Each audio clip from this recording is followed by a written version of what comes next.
Hello, എല്ലാവർക്കും എൻ്റെ YouTube ചാനലിലോട്ട് സ്വാഗതം. ഇന്നത്തെ ഒരു വീഡിയോ എന്ന് പറയുന്നത് ഹെയർ കെയർ ചാലഞ്ചാണ്. ഡേ 28 ആണ്. അപ്പോൾ ഇന്നത്തെ ഒരു ഹെയർ പാക്ക് എന്ന് പറയുന്നത് ഓവർനൈറ്റ് കുതിർത്ത് വെച്ച് കുറച്ച് ഉലുവ എടുക്കണം. അതിൻ്റെ കൂടെ തന്നെ കുറച്ച് വേപ്പില, പിന്നെ കുറച്ച് കറിവേപ്പില, കുറച്ച് ആലോവേറ ജെൽ, പിന്നെ ഇനി കുറച്ച് ഒരു 2-3 ഇല വെറ്റിലയാണ് എടുക്കേണ്ടത്. പിന്നെ ഇതിൻ്റെ കൂടെ നിങ്ങൾക്ക് കുറച്ച് തേങ്ങാപ്പാൽ കിട്ടിയ പാൽ ആഡ് ചെയ്യാവുന്നതാണ്.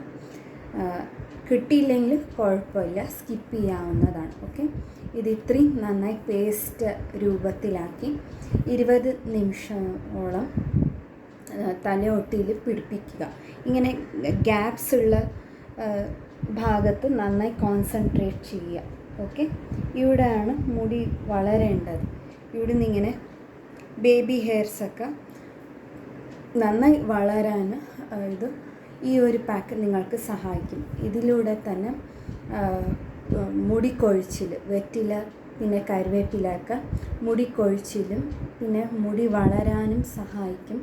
പിന്നെ മുടി കൊഴിച്ചിൽ കുറയ്ക്കാൻ സഹായിക്കും ഈ ഒരു 2 ഇലകൾ. പിന്നെ ഉലുവ പിന്നെ വേപ്പില എന്ന് പറയുന്നത് അത് ഡാൻഡ്രഫ് കൺട്രോൾ ചെയ്യും. പിന്നെ ഇച്ചിനെസ് കുറയ്ക്കും, സ്വെറ്റ്നെസ് കുറയ്ക്കും. സ്വെറ്റ് ഉണ്ടെങ്കിൽ പിന്നെ സ്കാൽപ്പിൽ വല്ല ഇൻഫെക്ഷൻ ഉണ്ടെങ്കിൽ അതൊക്കെ ഒന്ന് കൺട്രോൾ ചെയ്യാനും ഇത് സഹായിക്കുന്നതാണ് ഈ ഒരു പാക്ക്. പിന്നെ നിങ്ങൾക്ക് നോർമൽ വെള്ളത്തിൽ കഴുകി കളയാവുന്നതാണ്. 20 മിനിറ്റോളം മാത്രം വെച്ചാൽ മതി. എന്തിനാണെന്ന് വെച്ചാൽ അലോവേറ ജെല്ലെന്നും പിന്നെ ഈ കറ്റാർ വാഴ പറയുന്നത് പോലെ തന്നെ അതിൻ്റെ കൂടെ ഉലുവ, ഇത് രണ്ടും തണുപ്പ് ഐറ്റംസാണ്. ഞങ്ങൾക്ക് ഒരുപാട് തലവേദന ഉണ്ടാക്കാനുള്ള ചാൻസസ് ഉണ്ട്. അത് നീർക്കെട്ട് ഉള്ളവർ എപ്പോഴും 10-15 മിനിറ്റോളം വെച്ചാൽ മതി. ലൈറ്റായി നിങ്ങൾക്ക് സർക്കുലർ മോഷനിൽ സ്കാൽപ്പ് മസാജ് ചെയ്ത് കൊടുക്കാവുന്നതാണ്. ഇത്രയാണ് നിങ്ങൾ ഈ പാക്ക് ചെയ്യുക. പിന്നെ രാത്രി എന്ന് പറയാനുള്ളത് ലൈറ്റായിട്ട് നിങ്ങൾ ഏത് ഓയിൽ ഉപയോഗിക്കുന്നുണ്ടോ അത് ചെറുതായി ചൂടാക്കിയിട്ട് നന്നായി സർക്കുലർ മോഷനിൽ ഇങ്ങനെ മസാജ് ചെയ്ത് കൊടുക്കുക. ജസ്റ്റ് സ്കാൽപ്പിൽ മാത്രം തടവുക. ഒരുപാടൊന്നും എണ്ണ ഇടേണ്ട ആവശ്യമൊന്നുമില്ല. അപ്പോൾ രാത്രി ഒരുപാട് എണ്ണ ഇട്ടാൽ എന്താണെന്ന് വെച്ചാൽ നീർക്കെട്ട് പ്രശ്നമുള്ളവർക്ക് നീർക്കെട്ട് ജാസ്തിയാവും. ഇല്ലാത്തവർക്ക് അത് സൈനറ്റിസ് പ്രോബ്ലം വരാനുള്ള ചാൻസസ് ഉണ്ട്. അത് കുറച്ച് അളവിൽ മാത്രം ഉപയോഗിക്കുക. എപ്പോഴും എണ്ണ ഒരു കുറച്ച് ഉപയോഗിച്ചാൽ തന്നെ നന്നായി. ഇവിടെ സ്കാൽപ്പ് ഇങ്ങനെ മസാജ് ചെയ്യുന്നതിലൂടെയാണ് നോർമലി നമ്മൾ ഹെയറിന് എക്സസൈസ് കൊടുക്കുമ്പോഴാണ് നമ്മൾക്ക് മുടി വളരുന്നത്. ഇവിടെ എന്താവുന്നു എന്ന് വെച്ചാൽ നമ്മുടെ ദേഹത്തിൽ ഓക്സിജൻ ഇൻക്രീസ് ആയിട്ട് ബ്ലഡ് സർക്കുലേഷൻ, സ്കാൽപ്പിൽ ബ്ലഡ് സർക്കുലേഷൻ കൂട്ടാനും ഈ ഒരു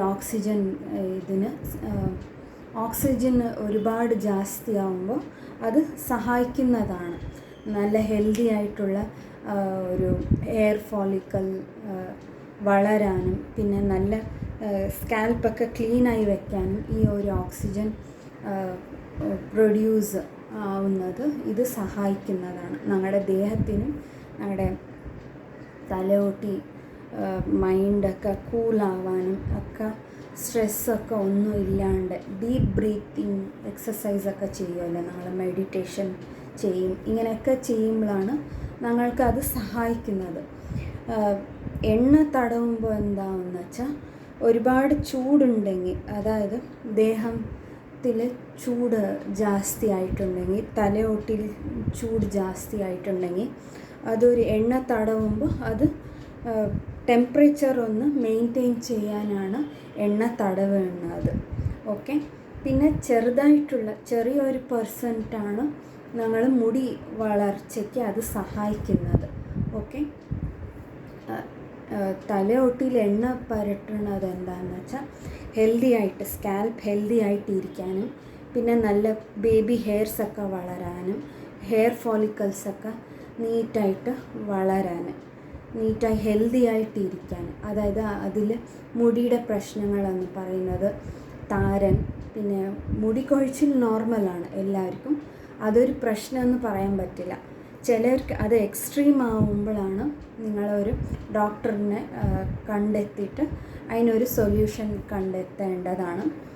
അതുപോലെ തന്നെ താരനാണ് ഏറ്റവും ഇമ്പോർട്ടൻ്റ് ആയിട്ടുള്ള ഒരു ഇൻഫെക്ഷൻ എന്ന് പറയുന്നത്. പിന്നെ സ്കാൽപ്പിലുണ്ടാവുന്ന ഒരു ചൊറിച്ചിൽ, അതായത് സ്വെറ്റ് ഒരുപാട് ജാസ്തിയായിട്ട് കുരുക്കൾ ഫോമായിട്ട് തല ചീവാനും പറ്റാത്ത ഒരവസ്ഥയാണ്.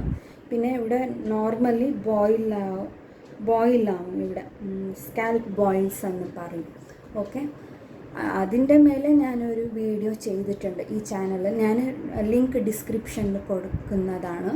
പിന്നെ ഞാൻ പറയുന്നത് പോലെ തന്നെ മുടിയോട്ടിൽ അതായത് ഹെയർ ഫോളിക്കലിൽ ഇത് മുടിക്കായ വരുന്നതും പിന്നെ സ്പ്ലിറ്റ് എൻഡ്സ് ഉണ്ടാവാതിരിക്കാനുമാണ് ഈ ഒരു എണ്ണ തടവിട്ട് അതൊരു റഫ്നെസ് ഡ്രൈനെസ് ഒക്കെ കുറച്ചിട്ട് അത് വളരാനും ഹെൽത്തി ആയിട്ട് ഇരിക്കാനും വേണ്ടിയിട്ടാണ് എണ്ണ നമ്മൾ അപ്ലൈ ചെയ്യുന്നത്. ഓക്കെ, സീസൺ വൈസാണ് ഞങ്ങൾക്ക് നീറ്റായിട്ട്. ഇപ്പോൾ മഴക്കാലം, വെയിൽക്കാലം എന്ന് വരുമ്പോൾ ശ്രദ്ധിച്ച് വേണം ഞങ്ങൾ ഹെയർ ഓയിൽ നമ്മൾ ഹെയറിൽ ഉപയോഗിക്കേണ്ടത്. ഓക്കെ, നിങ്ങൾ ഒരുപാട് ഫുഡിലാണ് നിങ്ങൾ കോൺസെൻട്രേറ്റ് ചെയ്യേണ്ടത്. ഇൻടേക്ക് നന്നായിട്ടുണ്ടെങ്കിൽ തന്നെ അത് പുറത്ത് കാണിക്കും. അതായത് മിറർ പോലെ അതൊരു റിഫ്ലക്ഷൻ പോലെയാണ് ഞങ്ങൾക്ക് ഇത് റിസൾട്ടായിട്ട് ഞങ്ങൾക്ക് കണ്ടെത്താൻ പറ്റുന്നത്. അപ്പോൾ നിങ്ങൾ ഇതൊക്കെ ശ്രദ്ധിക്കുക. ഓക്കെ, ഈ ഒരു ഹെയർ പാക്ക് നിങ്ങൾ ട്രൈ ചെയ്തിട്ട് കമൻസിലൂടെ അറിയിക്കുക. എന്തെങ്കിലും ചേഞ്ചസ് ഉണ്ടോ നിങ്ങളുടെ മുടിക്ക്? ഇതുവരെ ഹെയർ പാക്സ് ചെയ്തതിലൂടെ വല്ല മുടി പ്രശ്നങ്ങളുണ്ടോ, അതോ മുടിയിൽ എന്താ ചേഞ്ചസ് വന്നിട്ടുള്ളതെന്ന് കമൻറ്റ് സെക്ഷനിൽ ഡ്രോപ്പ് ചെയ്യുക. പിന്നെ ആദ്യമായിട്ട് ഈ ചാനലിൽ കാണുന്നുണ്ടെങ്കിൽ സബ്സ്ക്രൈബ് ചെയ്യുക, ഷെയർ ചെയ്യുക, പിന്നെ സപ്പോർട്ട് ചെയ്യുക. പിന്നെ അടുത്ത ഒരു വീഡിയോയിൽ കാണാം. പിന്നെ വീഡിയോസ് ഒരുപാട് ഷെയർ ചെയ്ത് കൊടുക്കുക. പിന്നെ വീഡിയോ സ്കിപ്പ് ചെയ്യാണ്ടാണ് നിങ്ങൾ കാണേണ്ടത്, എന്നാലേ ഞാൻ പറയുന്നത് നിങ്ങൾക്കൊക്കെ മനസ്സിലാവുള്ളൂ. പിന്നെ വ്യൂവേഴ്സും ഒക്കെ കൂട്ടാനുള്ള ഒരു ചാൻസസ് ഉണ്ട്. നിങ്ങൾക്ക് ഈ വീഡിയോസൊക്കെ ഇഷ്ടപ്പെടുകയാണെങ്കിൽ ഷെയർ ചെയ്ത് കൊടുക്കുക, ഞാൻ എപ്പോഴും പറയുന്നത് പോലെ. അപ്പോൾ അടുത്ത ഒരു വീഡിയോയിൽ കാണാം. അതുവരേക്കും എല്ലാവർക്കും ബൈ.